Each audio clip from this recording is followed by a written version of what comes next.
Welcome, Shafir.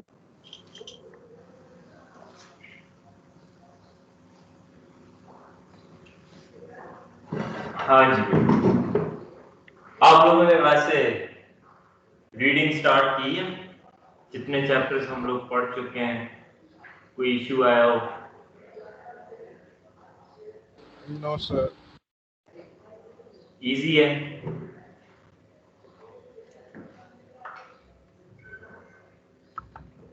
Sir बस theories याद करनी है। थीरीज याद नहीं रहती, वहां पे थोड़ा सा आपको क्रैम करना पड़ेगा कि किस थीरिस्ट ने क्या कहा था, वो मजबूरी है।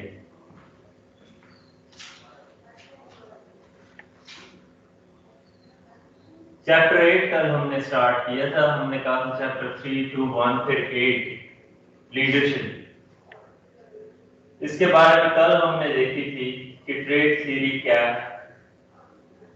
ट्रेड थ्योरी में हमने देखा था कि मेन पॉइंट हमारे पास ये था, according to trade theory, people are born with qualities that make them good leaders.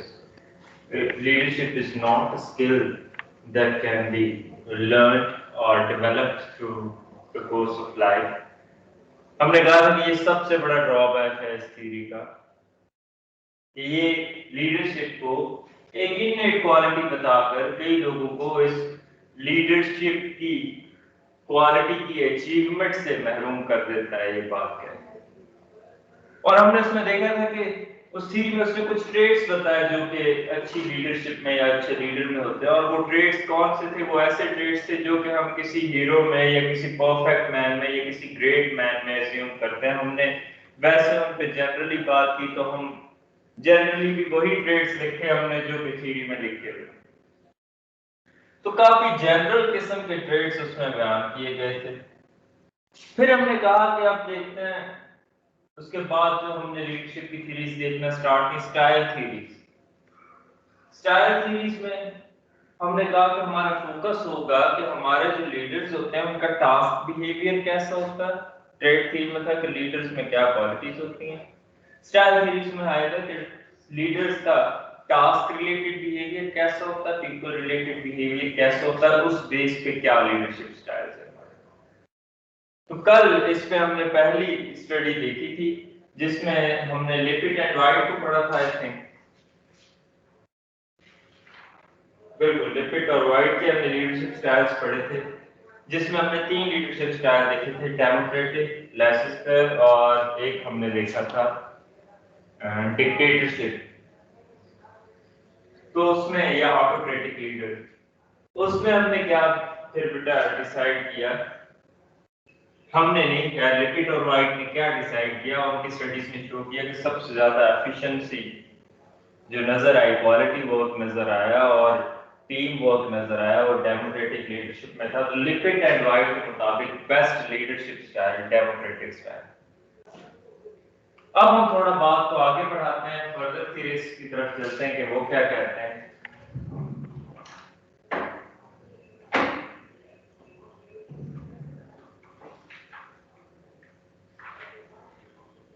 अच्छा, ब्लेक और न्यूट्रॉन की लीडरशिप ग्रेड।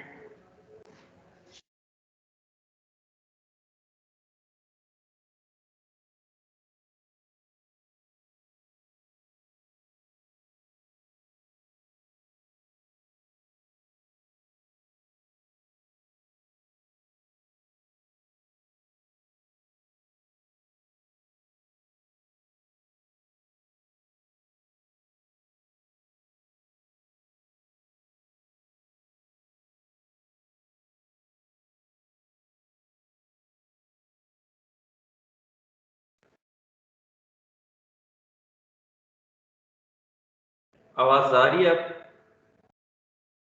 सर वीडियो भी स्टार्ट हो गई थी। एक मिनट, वीडियो भी मैं रीस्टार्ट कर,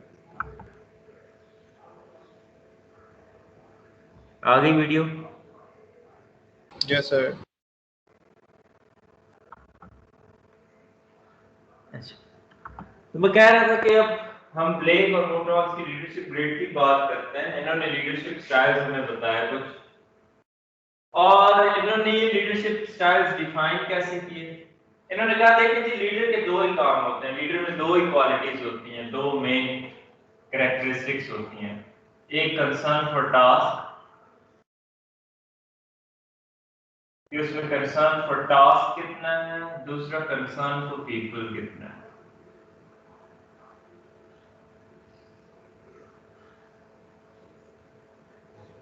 उन्होंने क्या किया बेटा कि एक्स और वाई एक्सिस पे दोनों चीजें लेके एक पे कंसर्न फॉर टास्क ले लिया, एक पे कंसर्न फॉर पीपल ले लिया, concern for people why axis पे ले लिया,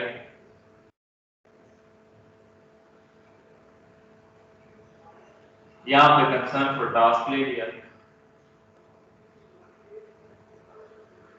वैल्यूज असाइन कर दी 1 से लेके 9 तक दोनों तरफ, और डिफरेंट लीडरशिप स्टाइल्स को वो डिफाइन करते गए यहाँ पे। उन्होंने कहा कुछ लीडर्स ऐसे होते हैं जिनमें कंसर्न फॉर टास्क भी लो होता है, कंसर्न फॉर पीपल भी लो होता है। कुछ ऐसे होते हैं जिनमें कंसर्न फॉर पीपल तो हमारा हाई होता है और कंसर्न फॉर टास्क लो होता है। कुछ ऐसे होते हैं जिनमें 50-50 कंसर्न फॉर टास्क भी है, कंसर्न फॉर पीपल भी है। कुछ ऐसे हैं जिनमें कंसर्न फॉर टास्क ज्यादा है, कंसर्न फॉर पीपल ना होने के बराबर है। कुछ ऐसे हैं जिनमें कंसर्न फॉर टास्क भी है, कंसर्न फॉर पीपल भी है। ये वैल्यूज असाइन कर दी। One value concern for task 1 out of 9, concern for people 1 out of 9।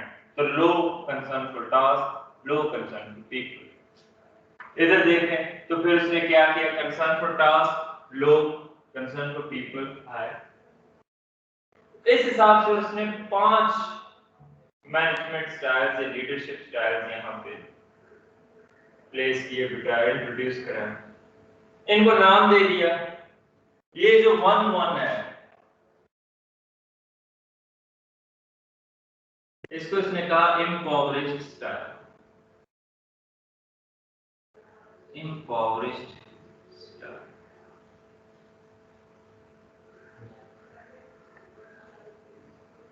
इम्पॉवरिश्ड style. अब बेटा देखें दोनों में से एक काम की तरफ भी फोकस नहीं है इसका, न टास्क की तरफ न पीपल की तरफ। तो ब्लेक एंड वुटन ने कहा कि ऐसे लीडर्स जिनका ना कंसर्न फॉर टास्क है ना कंसर्न फॉर पीपल है, बस वो लीडर बन गया तो उनके लिए यही बेहतर है,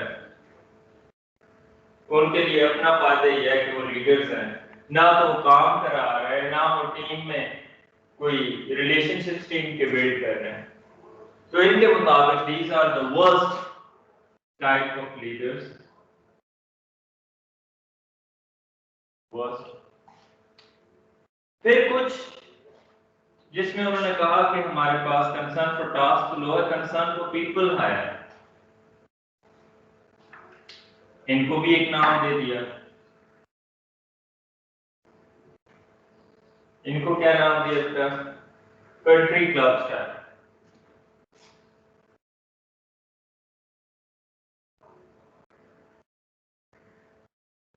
ऐसे लोग तो कंसर्न फॉर टास्क तो लो है लेकिन वो टीम एनवायरनमेंट, टीम की रिलेशनशिप्स पे फोकस ज्यादा करते हैं, टीम रिलेशनशिप्स इनकी मेन प्रायोरिटी होती है। ठीक हो गया। फिर बेटा एक जो हमने देखा 9 और 1 जिसमें वैल्यूज हमने ली, अच्छा तो हम यहाँ फोकस लिख लेते हैं रिलेशनशिप्स।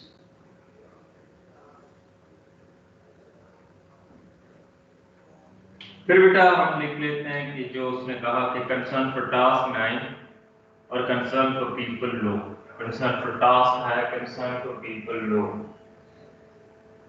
इसको नाम दिया बेटा अथॉरिटेरियन या कंप्लायंस स्टाइल।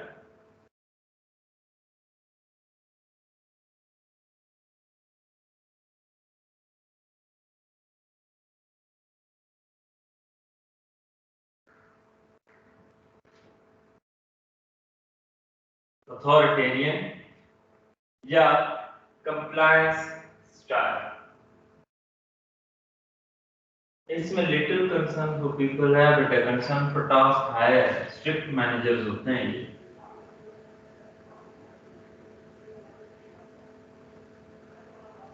जो जिनमें दोनों चीजें बराबर थी हमारे पास, कंसर्न फॉर टास्क भी कंसर्न फॉर पीपल भी, उसको उसने ऑर्गेनाइजेशन मैन का नाम दे दिया।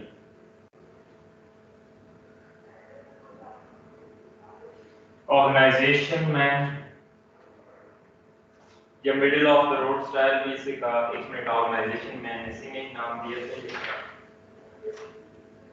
हाँ जी। अब बेटा ये जो है ना बस काम चला रहा है। इस किस्म का लीडर क्या करता है, ये फुल पोटेंशियल जो कि अचीव किया जा सकता है या फुल पोटेंशियल जिस तक हम पहुंचा सकते हैं अपने एम्प्लॉयज को या अपनी प्रोडक्शन को या अपनी वर्क एफिशिएंसी को, वो एक्सप्लोर नहीं कर पाते। तो हम यहाँ पे क्या लिख सकते हैं कि फेल टू एक्सप्लोर या यूटिलाइज फुल पोटेंशियल।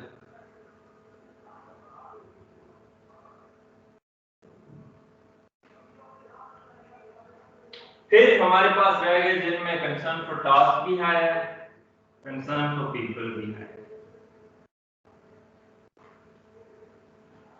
ऐसे लोगों को इसने कहा बेटा ये टीम मैनेजमेंट, ऐसी लीडरशिप को टीम मैनेजमेंट।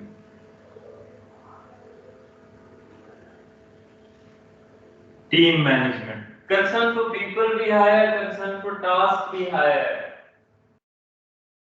और इसको हमें लिपिट और वाइट ने कहा था democratic leaders are the best type of leaders. इसने कहा कि team management is the most effective leadership, most effective leadership.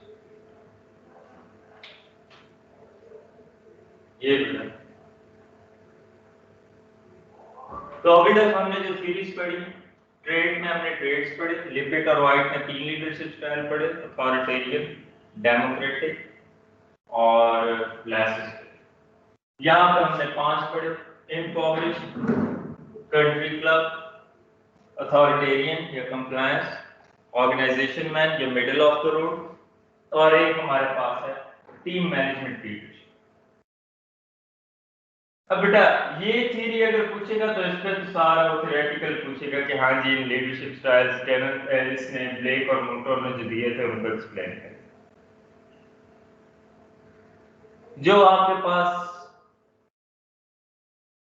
पिछली आपने लिपिट और वाइट पढ़ी थी उसमें भी क्वेश्चन इसी तरह का थ्योरेटिकल भी आ सकता है, साथ साथ ऐसा क्वेश्चन भी आ सकता है बेटा जो कहे कि आपके पास एक ऐसी ऑर्गेनाइजेशन है या एक ऐसी टीम है जिसमें काम करने के लिए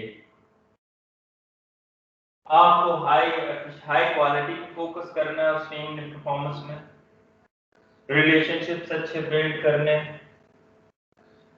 लीडर और रिलेशनशिप बिटवीन कोलीग्स भी और लीडर और उसके सबऑर्डिनेट्स के रिलेशनशिप्स भी अच्छे हों। अच्छा, और मोटिवेटेड स्टाफ, वर्क क्वालिटी अच्छी हो, रिलेशनशिप्स हॉरिजॉन्टल भी अच्छे, वर्टिकल भी अच्छे, और मोटिवेटेड स्टाफ हो।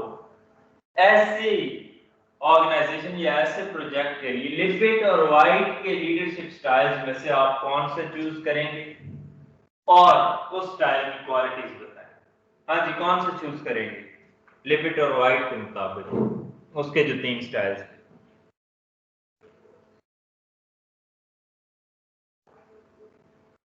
अगर क्वेश्चन समझ नहीं आया तो मैं रिपीट कर देता हूं, लेकिन बोल दें कैसा रिपीट कर दें। Can they repeat? Yes. Sir? Anees? जी सर। यस सर, एक दफ़ा कर दे, वो वैसे भी लेट आया हूँ। सो रिपीट कर दें बेटा। क्वेश्चन हो कि Lippitt and White defined 3 leadership styles. Consider an organization where you want to promote friendly relationships. The focus is on quality of the work rather than quantity. And the motivation of the staff is of great importance. What kind of leadership would you choose from Lippitt and White's types of leadership? And describe that leadership style in detail. Democratic use करेंगे. Democratic, और वहां पर democratic की फिर आपको details लिखनी होगी. इस किस्म का क्वेश्चन बन सकता है. अगर थ्योरी ना भी पूछे तो थ्योरी घुमा फिरा के इस वे में पूछ सकता है कि वही क्वालिटीज आपको बता के कहे कि हाँ जी कौन सा लीडरशिप स्टाइल लगेगा और उस लीडरशिप स्टाइल की डिटेल बता दो. अच्छा, ये इस थ्योरी में कोई क्वेश्चन हो माइंड में?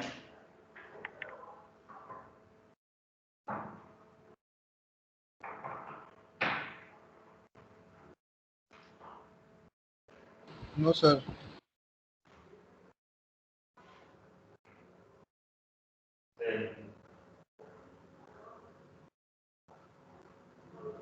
अब बेटा इसके बाद नेक्स्ट थ्योरी हम चलते हैं फिर टैननबाउम और श्मिट की तरफ. वही एक और पढ़ेंगे आज. ज्यादा तेज नहीं भागते हम.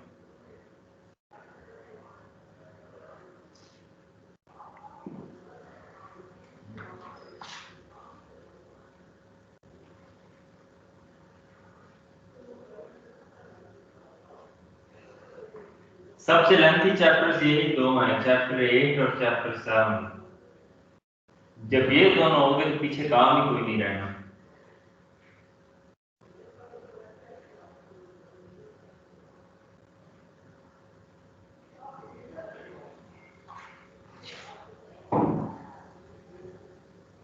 अब बेटा और ज्यादा मुश्किल नाम आ गए.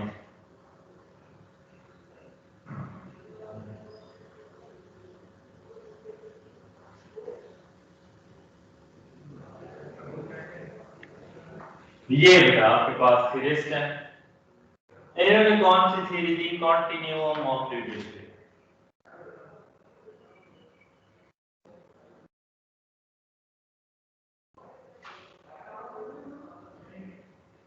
Continuum of leadership.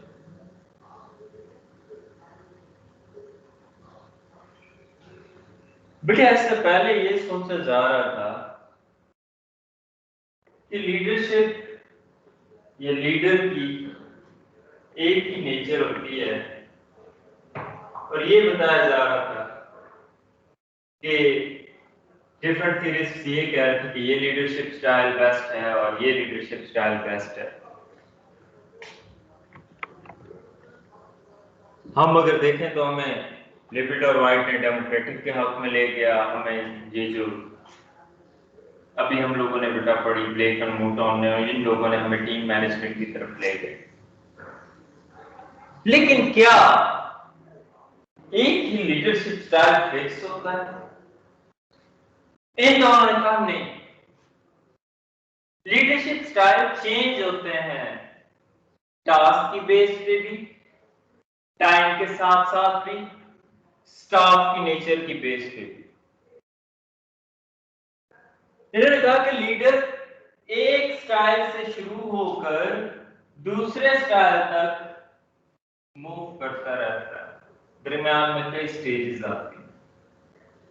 तो इनके मुताबिक leadership is a continuous process in which leadership styles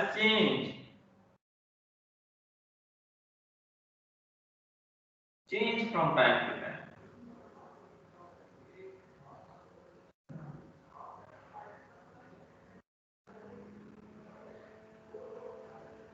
A leader may change his leadership styles from time to time. इन्होंने कहा कि ऐसा हो सकता है कि स्टार्ट में तो लीडर बिल्कुल डिक्टेटर हो, फिर जैसे ही उसकी टीम में, उसके स्टाफ में team management team environment develop होता जाए, अंडरस्टैंडिंग डेवलप होती जाए, लोग एक्सपर्ट होते जाएं, लोग आपस में कंफर्टेबल होते जाएं, तो अपना स्टाइल डिक्टेटरशिप से चेंज करते करते करते डेलीगेशन ऑफ अथॉरिटी, डेलीगेशन मतलब अपने सबऑर्डिनेट्स को अथॉरिटी ट्रांसफर करना, ट्रांसफर करते करते वहां पे बिल्कुल उन्हें ऑटोनॉमी की तरफ ले जाए, जहां पे उनके अपने हाथ में, सबऑर्डिनेट्स के अपने हाथ में सब कुछ हो, मैनेजर जस्ट वहां पे उनके साथ साथ देने के लिए. तो इन दोनों के मुताबिक लीडरशिप स्टाइल कोई ये कांस्टेंट नहीं होता, बल्कि एक लीडर एक स्टाइल से स्टार्ट करता है और फिर आगे दूसरे स्टाइल की तरफ मूव करता है। और इनके मुताबिक अक्सर स्टार्ट किस स्टाइल से करता है? डिक्टेटरशिप से स्टार्ट करता है और जाता है ऑटोनॉमी की तरफ, जिसमें उसका स्टाफ ऑटोनोमस होता है, अपनी मर्जी का मालिक, खुद मुख्तार, इंडिपेंडेंट। बेटा देखिए तो बात लॉजिकल भी लगती है एज अ लेमैन भी। मैंने कोई प्रोजेक्ट लिया, मैं उसके लिए नई टीम बना रहा हूँ, अभी नई टीम बनी है, लोगों के माइंड में टीम मैनेजमेंट भी हमारा एक चल रहा है। लोगों के माइंड में अभी क्लियर नहीं है कि किसने कौन सा परफॉर्म करना है काम, किसने कौन सा परफॉर्म करना है, कौन सा किस में स्पेशलाइज करेगा पर्सन, कौन सा पर्सन किस में स्पेशलाइज करेगा, किस टीम मेंबर से कैसे बिहेव करना है, किस टीम मेंबर से कैसे रिलेशनशिप रखना है, अभी कोई अंडरस्टैंडिंग भी नहीं है, टास्क भी नहीं डिफाइंड। तो लीडर स्टार्ट करता है डिक्टेटरशिप से, असाइन करता है, तुमने ये करना है, तुमने ये करना है, तुमने ये करना है, तुमने ये करना है, इस पर्सन ने इसको रिपोर्ट करना है, इसने इसको रिपोर्ट करना है, इस तरह कम्युनिकेशन होनी है, ये डिसीजन मैं लिया करूंगा। और फिर ऐसा ऐसे जब टीम एक्सपर्ट होती जाए, एनवायरनमेंट बनता जाए, टीम में के दरमियान एक ऐसे एक्सपर्ट्स का ग्रुप मेरे पास बन जाए, तो एंड पे मुझे हर चीज डिक्टेट करने की क्या जरूरत है? मैं सुकून से कुर्सी पे बैठ के टेक लगा के बैठूंगा, वो खुद लोग सारा कुछ आइडेंटिफाई भी करेंगे कि अब ये करने की जरूरत है, बस अप्रूवल मुझसे लेंगे। तो बेटा इनके मुताबिक लीडरशिप स्टाइल कांस्टेंट नहीं है, बल्कि लीडर एक से दूसरे स्टाइल की तरफ मूव करता है with the passage of time. Situation के हिसाब से, सिचुएशनल फैक्टर्स,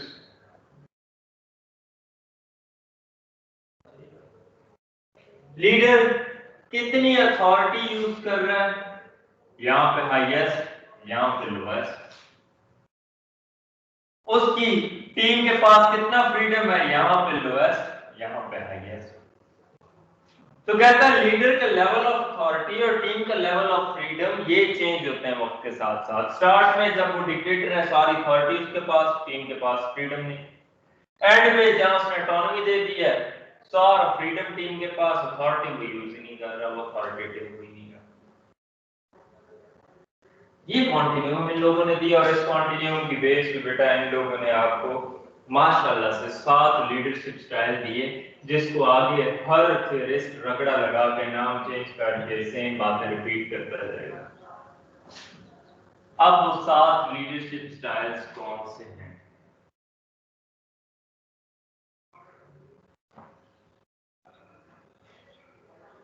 बेटा ये कहता है कि स्टार्ट में a leader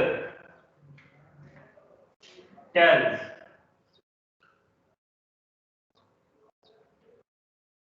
खुद डिसीजन लेता है, डिसीजन अनाउंस करता है, कोई ओपिनियन नहीं, नो क्वेश्चन, क्यों डिसीजन लिया है, नहीं, हम मशवरा देना चाहते हैं, नहीं, this is my decision, go for it. A leader tells, takes decisions, announces them.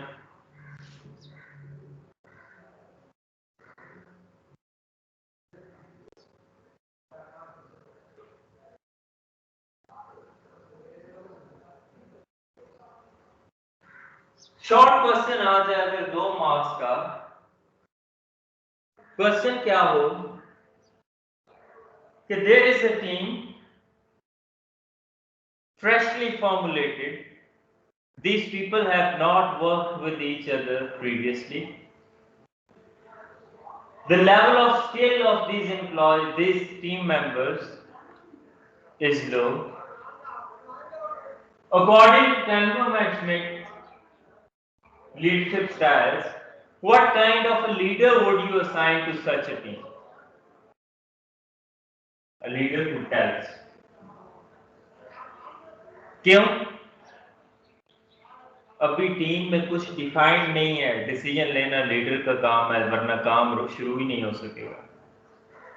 वो लोग पहले से एक दूसरे के साथ काम कर ही नहीं चुके, अभी टीम एनवायरनमेंट नहीं है। तो जब कुछ भी डिफाइन नहीं है तो तब लीडर डिफाइन करता है।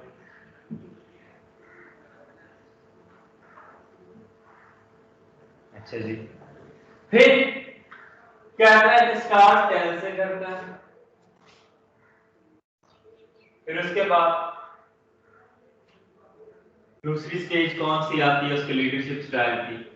Leader tells and sales.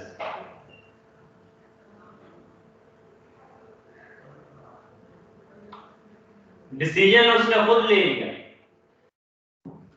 अब आप लोगों को उस डिसीजन के बेनिफिट्स बता बता के आप लोगों को कन्विंस करने की, अपनी टीम मेंबर्स को कन्विंस करने की कोशिश करता है, सेटिस्फाई करने की कोशिश करता है। कन्विंस उसे कोई मसला नहीं, आप कन्विंस नहीं कीजिए, बस आपको टीम को अपने डिसीजन की इंपॉर्टेंस या उसके बेनिफिट्स बताएगा। टेक्स डिसीजंस,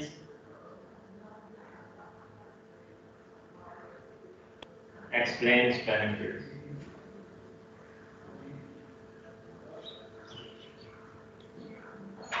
नई टीम बनी, मैं उस टीम को लीड कर रहा हूँ, मैं देख रहा हूँ कि हाँ जी डिसीजंस मैंने लेने स्टार्ट में तो ठीक है जी, लीडर है जी, उसने ले लिया डिसीजन।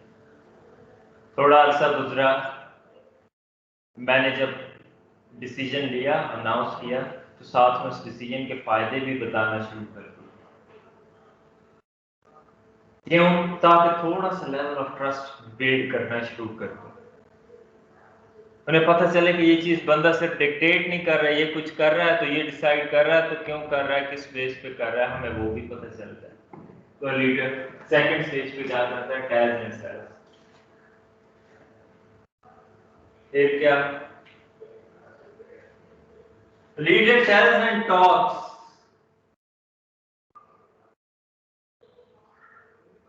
अभी भी टेल्स चल रहा है, डिसीजंस खुद ले रहा है, टेक्स डिसीजन। तो फिर फर्क क्या हुआ सेल और टॉक? इसमें क्या होता है बेटा? रीजन भी बताएगा, बैकग्राउंड बताएगा उस डिसीजन का, और साथ में टॉक्स की जो मेन बात है, इनवाइट्स क्वेश्चंस। मैं बड़ा बड़ा करके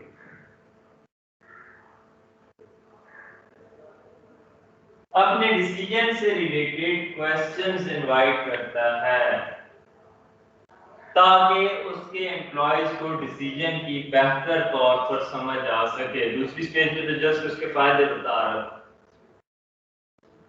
और बता रहा, सुन नहीं था कोई सवाल, आप लोगों के सवालों के जवाब भी देना शुरू हो गया। अब इस स्टेज के बाद टीम इस लेवल पर पहुंच जाती है कि लीडरशिप स्टाइल इस कंसल्ट लीडरशिप स्टाइल में पहुंच जाता है।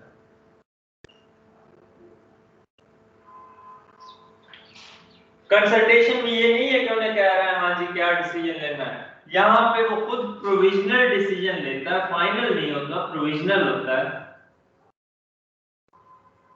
प्रोविजनल डिसीजन लेता है। तो फिर कंसल्ट क्या हुआ? उस डिसीजन के बारे में, उस डिसीजंस के बारे में अपने टीम मेंबर्स के व्यूज लेता है।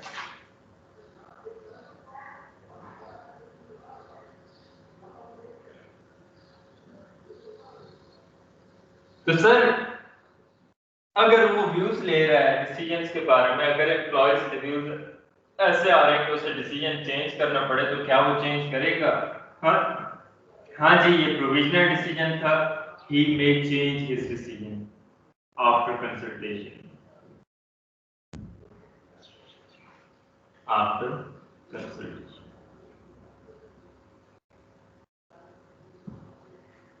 ये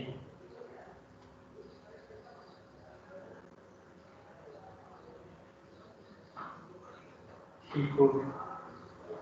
इससे ज्यादा देखिए बेटा, अथॉरिटी कम होती जा रही है। पहले जस्ट अथॉरिटी, मेरा डिसीजन है, ना कोई आवाज उठाए, ना किसी को बताऊंगा क्यों, बस किया है तो किया। यहाँ पे ये डिसीजन किया है, इसका तुम लोगों को ये फायदा है, थोड़ा सा अथॉरिटी कम, उन लोगों को फायदा एक्सप्लेन करने की जिम्मेदारी में फील करो। फिर टेल्स एंड टॉक्स, हाँ जी ये डिसीजन लिया, पूछें क्या क्वेश्चन है, मैं आपको समझाता हूँ ये डिसीजन क्यों लिया गया, क्या बैकग्राउंड था।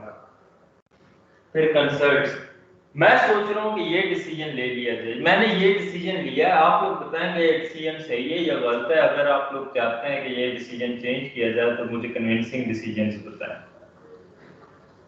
यहाँ पे और ज्यादा अथॉरिटी कम, अब उससे ज्यादा अथॉरिटी कम, डिसीजन मेकिंग में इन्वॉल्व करना, इन्वॉल्व। अब प्रोविजनल डिसीजन भी खुद नहीं लेगा, एक्सप्लेन्स प्रॉब्लम्स, जो भी डिसीजन लेना होगा उसके मामले में एक्सप्लेन्स प्रॉब्लम, गिव्स सजेशंस कि मेरे माइंड में से ये आ रहा है, आपके माइंड में क्या आ रहा है, क्या फैसला करें बताएं, जस्ट सजेशंस देता है। पहले प्रोविजनल डिसीजन बता रहा हूं, मैंने ये डिसाइड किया था।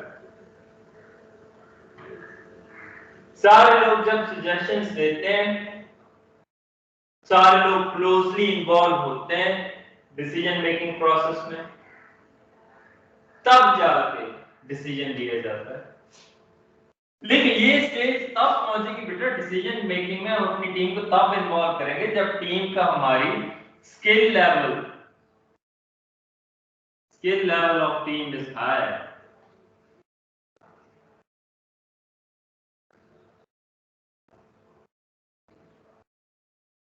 टीम का स्किल लेवल हाई हो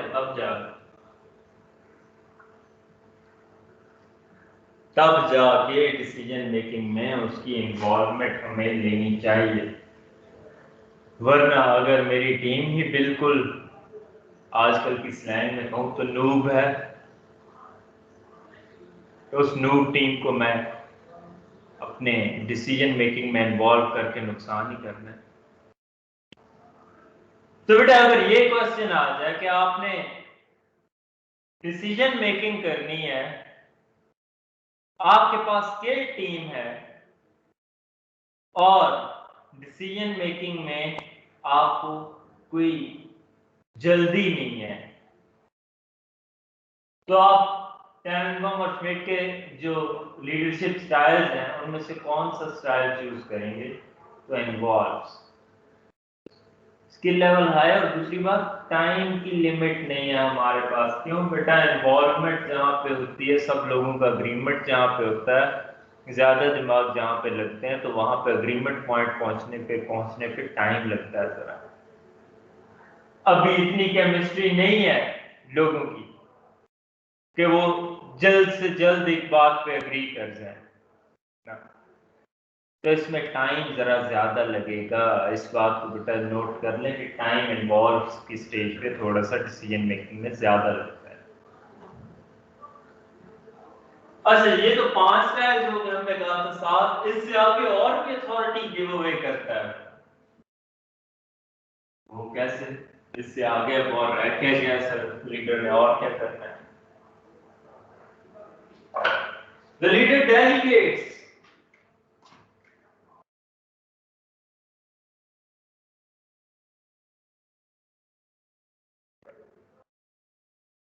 डेलीगेट कर देता है।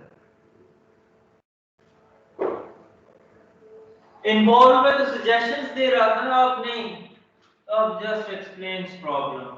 यार ये काम करना है, कैसे करना है देख लो।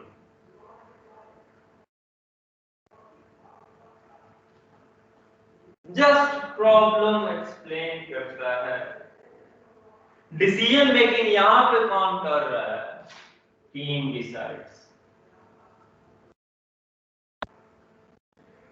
केमिस्ट्री यहाँ पे टीम की थोड़ी सी हाई अब डेवलप हो चुकी है, केमिस्ट्री इज डेवलप, तो हमारी डिसीजन मेकिंग फास्ट होगी, fast as compare to involve stage.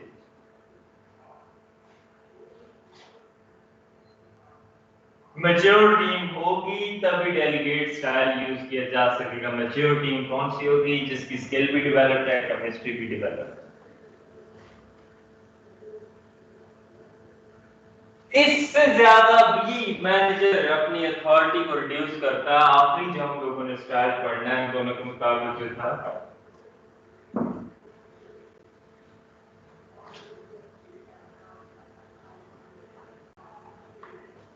वो है हमारा एफटीकेट्स, लीडर एफटीकेट्स। अब हमारी टीम हाईली ऑटोनोमस हो गई है, उसे डिक्टेशन की, सजेशन की, समझाने की, जगाने की जरूरत नहीं है। The team identifies the problem, वहां पे तो एक्सप्लेन कर रहा था, यहां पे वो भी नहीं कर रहा। Team identifies the problem itself and takes decision.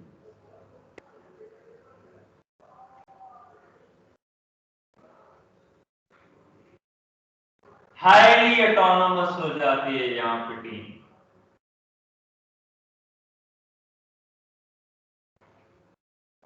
यहाँ पे भी केमिस्ट्री डेवलप्ड है, तो यहाँ पे भी आपके पास डिसीजन मेकिंग फास्ट हुआ करेगी।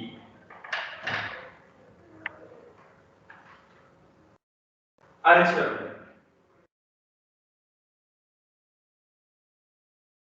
इस यहाँ पे किसी का कोई क्वेश्चन हो पहले ये पूछ लें, फिर पढ़ना तो हमने आज यहाँ तक किया है। किसी का कोई क्वेश्चन हो फिर एग्जाम्पल एक पढ़ते हैं यहाँ से। नहीं, पेज 197 बेटा एग्जाम्पल गिवन है एंड 7 स्टाइल्स के नीचे लिखी हुई है। The style of leadership by Tannenbaum and Schmidt that is best suited for an organization which requires quick decision making and consists of highly competent staff at all levels। हाँ जी, आप लोग बताएं, quick या स्विफ्ट डिसीजन मेकिंग चाहिए, staff तमाम levels पे highly mature है। कौन कौन से लीडरशिप स्टाइल सूटेबल रहेंगे, जरा बुक की तरफ देखे बगैर।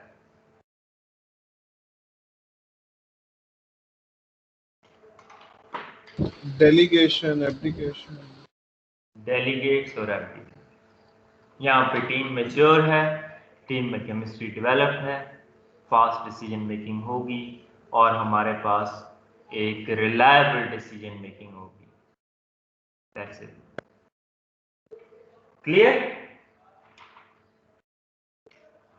इस पे क्वेश्चन बेटा यही आ सकता है, इस किस्म का भी आ सकता है, ये जिस तरह की इसने एग्जांपल बनाई है कि क्विक डिसीजन मेकिंग करनी है आपके पास जो है, तो टीम ऐसी है जो मैच्योर हो चुकी है, तो बताएं कौन से लीडरशिप स्टाइल टैननबाउम और श्मिट के आप उन पे अप्लाई करेंगे और उन लीडरशिप स्टाइल्स की कैरेक्टरिस्टिक्स बता दें, 4 नंबर का क्वेश्चन आ जाए। तो I think this is easy money.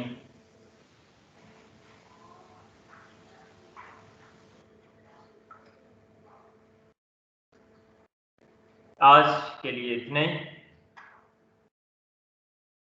Attendance लेते हैं।